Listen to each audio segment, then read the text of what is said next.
नमस्कार। आज आम बनवा पश्चिम ओडिशार गोटे बहुत टेस्टी साग बरडा साग। देखो यहाँ हूँ बरडा साग। आपको मुझे धोईकी रखी या पर मुझे बर्तमान पूरा छोट छोट करके काटि साग बनवाई आमको ये सब जिन आवश्यक। साग किसी लुण नहीं गोटे टमाटो छोट छोट काटि नहीं गोटे मीडियम साइज पियाज काटि नहीं दुईटा कंचा लंका काटि नहीं यहाँ हूँ साग मसला ए 2 चामच सोरिष 6 कोला रसुण आ 2टा कंचा लंका मिसईकी ग्राइंडिंग कर नहीं आ किसी तेल 6-7टा बड़ी तेल रे भाजिकी नहीं जाइए।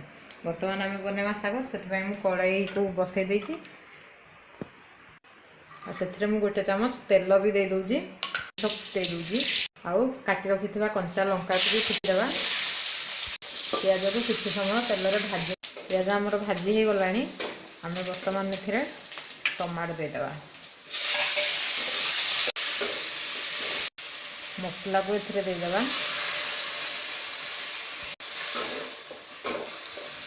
एथिरे स्वाद अनुसार लुण देदेवा सोरिष मसला सिझापी आम से अल्प टिके पानी सोरिष मसला सिझापी आम किसी समय घोड़े देवा ढाकुणी की बर्तमान आम काढ़ीदेवा मोर सोरिष मसला भी फुटीगला से देदेवा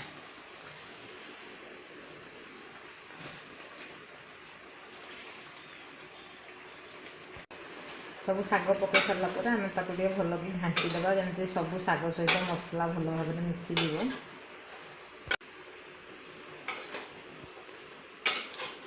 साग को पकई सारापर 2-3 मिनिट मसला रखापी देवा तापर भाजिकी रखि बड़ी गुंड करनेबा आ सागरे पकईदेवा गोटे बड़ी रखी सजेवाई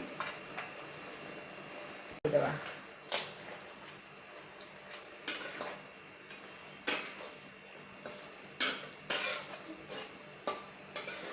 पर हाई फ्लेम रे एमती 4-5 मिनिट मिसेवा आम से पर्यंत भाजवा जे पर्यंत सागरू बाहर पानी न मरीकी पानी मरीगला साग आमर हो गला। बर्तमान आम गैस फ्लेम को ऑफ करदेवा आ साग को गोटे प्लेट को काढ़ीनेबा।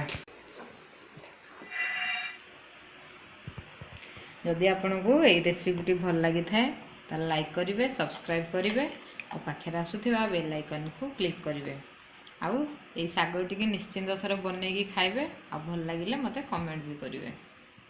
रोचे देखा पुणी आउ एक नुआ वीडियो रे।